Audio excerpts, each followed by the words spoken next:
দেখেন, আমরা শুধুমাত্র সমালোচক না, আমরা প্রশংসাকারীও। আমি বরাবরই বলি, আমি ব্যক্তিগতভাবে নির্দিষ্ট কোনো দলের পেইড এজেন্ট না, অথবা আমার কোনো ভিশন নাই যে অমুক দলকে ক্ষমতায় নিতে হবে, তাদের পক্ষে একটা ন্যারেটিভ সৃষ্টি করতে হবে, বিপরীত দলকে অসম্মান করতে হবে। আমার কাছে যেটা আমার ক্ষুদ্র মস্তিষ্কে মনে হয় যে এটা সঠিক, আমি সেটার পক্ষে অবস্থান নেই। যখন সমালোচনার দরকার হয় করি, আবার যখন প্রশংসার দরকার হয় করি। আর সকল কিছুর পেছনে মূল যেই আমার কানেক্টিং পয়েন্ট সেটা হচ্ছে বাংলাদেশ। যে কোনো সিদ্ধান্ত, সরকারে ডক্টর ইউনূস থাকুক, এনসিপি থাকুক, বিএনপি থাকুক, আওয়ামী লীগ থাকুক, যেই থাকুক, বা ইন্ডিভিজুয়ালি আলাদাভাবে ধরেন যে কোনো ব্যক্তি, সে যদি বাংলাদেশের জন্য কল্যাণকর হয় এমন কোনো কাজ করে, আমি তার পক্ষে অবস্থান নিচ্ছি। ডক্টর ইউনূসকে ধন্যবাদ, এবং আমাদের যিনি স্বাস্থ্য কি বলা হচ্ছে, স্বাস্থ্য উপদেষ্টা না, আমাদের বাংলাদেশের যে কি বলা হয়, আচ্ছা, আমরা বাংলাদেশের রাষ্ট্রদূত যিনি ছিলেন, ওনার নাম হচ্ছে আমানুল হক, নামটা পাইতে একটু লেট হয়েছে, ওনাকেও ধন্যবাদ দিচ্ছি।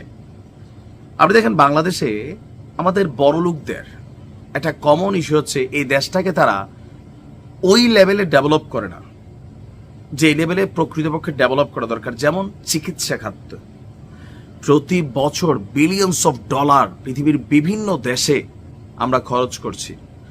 এর মাঝে আছে কিছু জটিল রোগ যেটার জন্য না যাইয়া সম্ভব না। সারা পৃথিবীতে সব জায়গায় এত উন্নত হাসপাতাল নাই, কিন্তু নন মেজর অথবা সামান্য রোগ যেগুলোর জন্য আমরা বিদেশে যাচ্ছি, মনে হচ্ছে যে আমাদের দেশে ওই রকম মানের হাসপাতাল নাই, স্কোয়ার থাকার পরেও বা আরো কয়েকটা আছে, ঠেকায় পড়লে লোক দেখানোর জন্য মাঝে মাঝে সেখানে চিকিৎসা নিচ্ছে।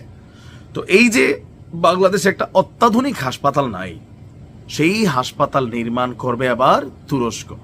ডক্টর ইউনূসের সরকার এই মুহূর্তে এই কাজটাতে যথেষ্ট পজিটিভ ইফোর্ট রেখেছেন। বাংলাদেশে একটি অত্যাধুনিক প্রযুক্তির হাসপাতাল নির্মাণ করার ইচ্ছা প্রকাশ করেছে তুরস্ক। দেশটির স্বাস্থ্যমন্ত্রী অধ্যাপক ডক্টর কামাল মেসিস ওলুর সঙ্গে তুরস্কে নিযুক্ত বাংলাদেশের রাষ্ট্রদূত আমানুল হকের একটা বৈঠকে এই আলোচনা হয়েছে। গতকালকে আঙ্কারায়, তুরস্কের রাজধানী আঙ্কারায় বাংলাদেশ দূতাবাস থেকে এই বিজ্ঞপ্তি দেওয়া হয়েছে। বলা হয়েছে বিষয়টা শেখ হাসিনার আমল থেকেই আলোচনায় ছিল যে বাংলাদেশের তুরস্কের হাসপাতাল নির্মাণের একটা করার প্রকল্প, কিন্তু বাংলাদেশ সরকার পর্যাপ্ত জায়গা বরাদ্দ না দেওয়ায় হাসপাতালটি আলোর মুখ দেখেনি। এই জায়গাটাতেই রাজনৈতিক দলগুলোর সাথে আমার সমস্যা হয়। আরে ভাই, তুরস্ক একটা হাসপাতাল করবে, এই দেশে জায়গার অভাব আছে, কেন সরকার পর্যাপ্ত জায়গা দিল না? ধান্দা করছে আওয়ামী লীগ সরকারের সময়, মন্ত্রীরা বাটপারি করছে। যে ভূমিমন্ত্রী কয়েকশো বিলিয়ন ডলারের মালিক হয়ে গেছে। দেশের জন্য উন্নয়ন হবে, দেশের জন্য উন্নতি হবে, এটা ভালো চিকিৎসা কেন্দ্র তুরস্ক আগ্রহ প্রকাশ করছে, কিন্তু আওয়ামী লীগ সরকার ক্ষমতায় থাকতে এটাকে প্রসেসিং করতে দেয়নি বা এটাকে জায়গা দেয়নি। বিডার চেয়ারম্যান আশিক চৌধুরী সম্প্রতিকালে তুরস্ক গিয়েছিলেন, আপনাদের খেয়াল আছে তো?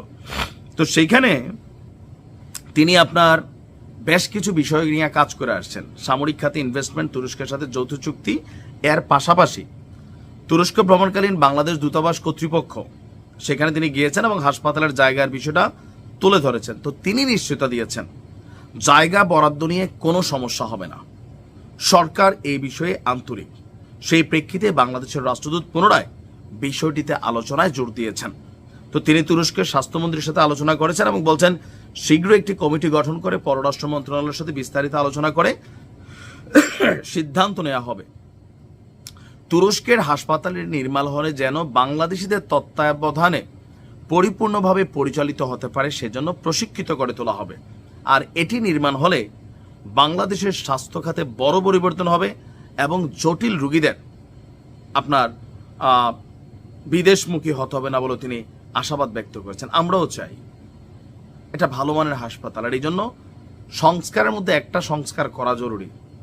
ওভার জটিল কোনো রোগ না হলে এদেশের কোনো মন্ত্রী, এমপি, আমলা এরা যেন বিদেশ গিয়ে চিকিৎসা না নেয়।